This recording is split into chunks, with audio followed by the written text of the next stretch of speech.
Nós homens fomos criados de forma a sempre esconder as nossas fraquezas, não é verdade? Sufocar as nossas emoções. E mais do que isso, sempre manter uma aparência inabalável. É isso que se requer de um homem.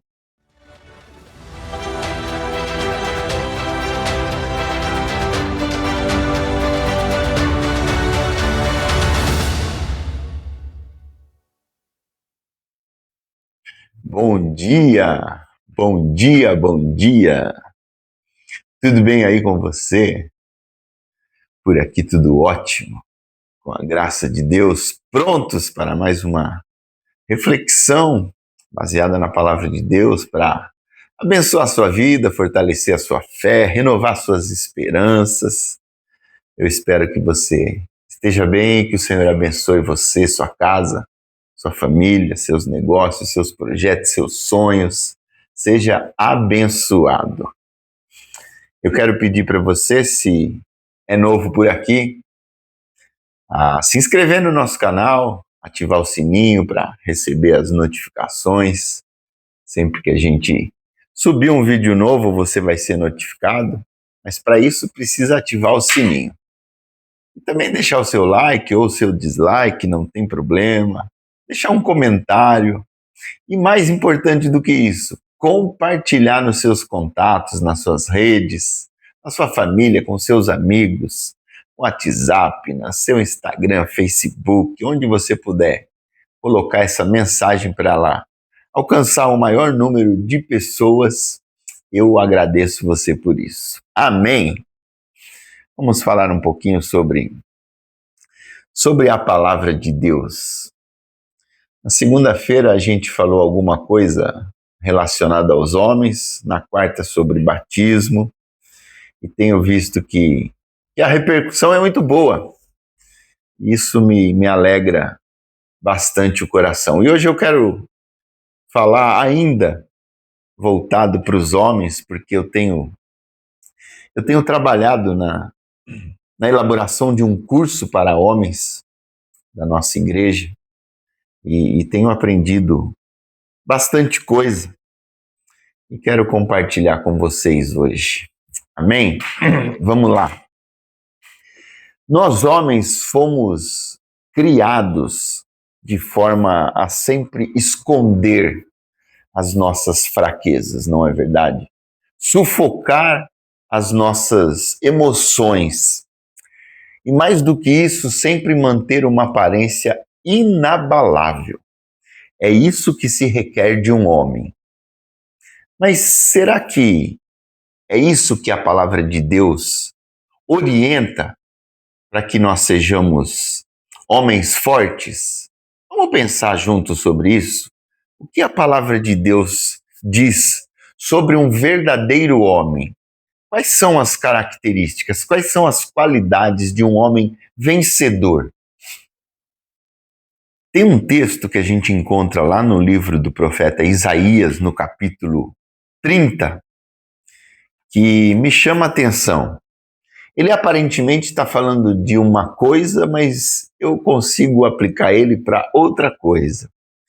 No capítulo 30 do livro de Isaías, lá no verso 15, um verso muito conhecido, mas que a gente usa única e exclusivamente para salvação. Ele diz assim, Isaías 15, porque assim diz o Senhor Deus, o Santo de Israel, em vos converterdes e em sossegardes está a vossa salvação.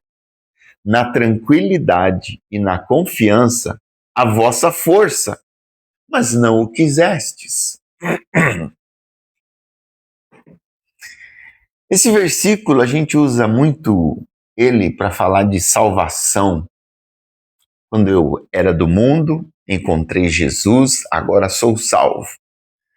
Mas eu começo a analisar esse versículo de uma forma um pouco mais ampla e trazendo ela para o universo masculino, quando a palavra diz em vos converterdes.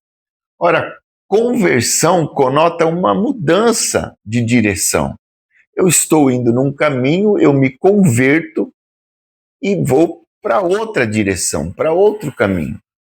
Sabe, no trânsito, quando tem aquelas placas de conversão proibida, ou seja, você está indo num caminho e você não pode mudar a direção desse caminho. Isso é conversão. E eu começo a pensar, quando ele diz que em vos converterdes e sossegardes está a vossa salvação, eu começo a avaliar aqui que a gente precisa de conversão em alguns caminhos e condutas que nós, como homens, naturalmente tomamos. Sabe aquilo que eu falei no começo, da cobrança que existe no homem, de não expor as fraquezas, de sempre se apresentar como um ser forte, inabalável. E eu entendo pela palavra que o caminho de Deus, ele é completamente contrário a essa postura, vamos dizer, machista que se requer de um homem. Porque olha o que Paulo diz, o apóstolo Paulo diz lá na segunda carta aos Coríntios, e esse é o versículo principal para a gente meditar no dia de hoje.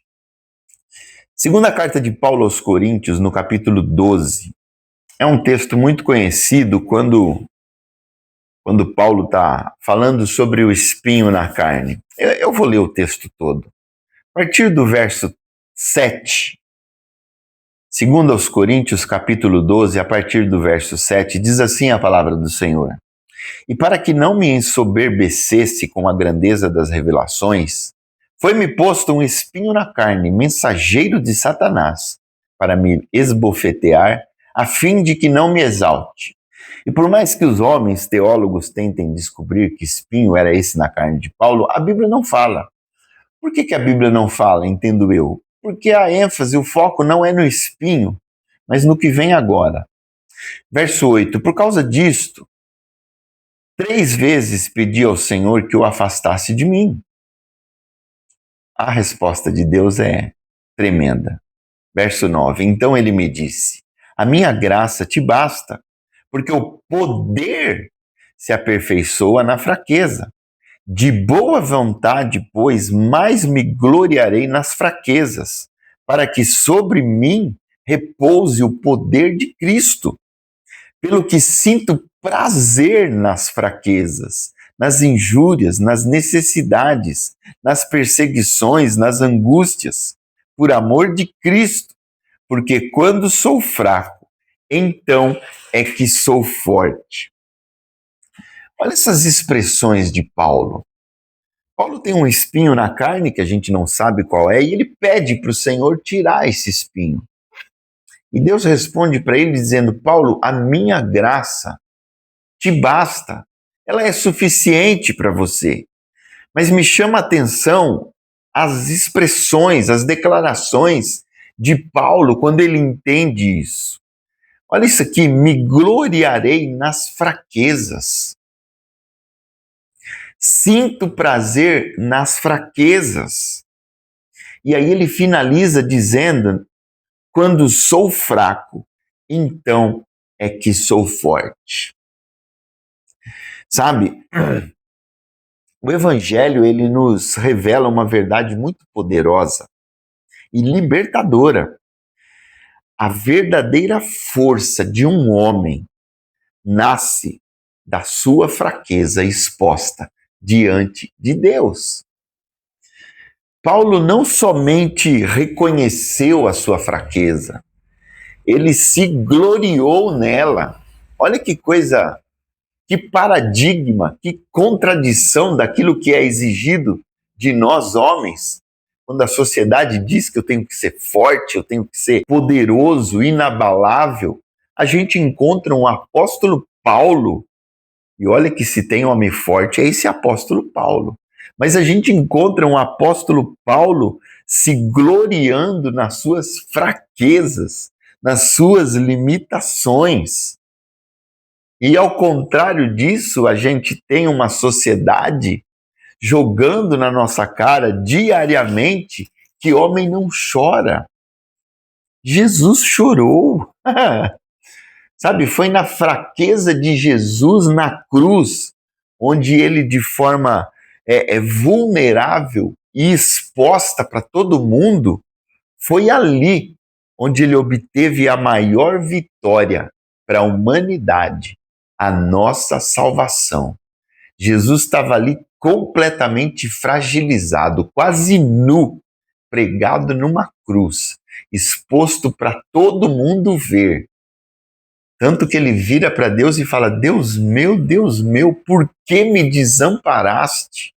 Você acha que ele está se expondo ali ou não? E foi através dessa fraqueza que ele conquistou o maior benefício para a humanidade, a nossa salvação. Então nós, como homens, nós precisamos quebrar esse paradigma de que somos fortes. Na verdade, nós só temos uma aparência de fortes, porque aprendemos a nos defender com aparências. Mas lendo esses versículos, a palavra de Deus, eu aprendo que a minha maior força está na minha vulnerabilidade. A minha maior força aparece quando eu decido expor as minhas fraquezas. Então, homem, você não precisa esconder as suas dores, as suas fraquezas. Ao contrário disso, você precisa expô-las, trazer à luz.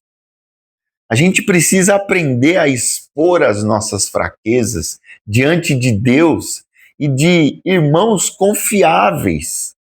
Quando a gente faz isso, eu preciso entender que isso não é sinal de covardia, muito pelo contrário, é um sinal de muita coragem. O que? Me expor? Mostrar as minhas fraquezas? Sim, precisa ser muito homem para fazer isso. E por que eu preciso fazer isso? Eu encontro um princípio lá em Tiago, capítulo 5, onde diz exatamente isso. Onde está a minha força? Onde está a minha vitória? Olha só, Tiago 5,16, o que diz para nós? Confessai, pois, os vossos pecados uns aos outros. Ué, não é só para Deus que eu preciso confessar o meu pecado? Sim, também. Mas Tiago está nos revelando a importância de confessar uns aos outros e orai uns pelos outros para serdes curados. Muito pode, por sua eficácia, a súplica do justo. A Bíblia está me ensinando, me orientando, que quando eu me exponho, quando eu me vulnerabilizo, eu entrei no campo da cura e da vitória. Antes disso, eu vou só maquiar as minhas dores, as minhas frustrações, os meus pecados, as minhas mazelas. Mas quando eu decido expor para irmãos confiáveis, trazer à luz aquilo que eu aprendi a guardar comigo, eu começo a caminhar no caminho da vitória. Então, meu irmão, o meu desafio hoje para você é: seja ousado, seja sincero e, acima de tudo, seja fraco. Seja fraco, porque a gente aprendeu, como Paulo diz, que o poder se aperfeiçoa na fraqueza. Quando sou fraco, então é que sou forte. Irmão, deixa de ser forte, seja fraco e que o poder do Senhor seja manifestado na sua fraqueza. Que Ele te abençoe.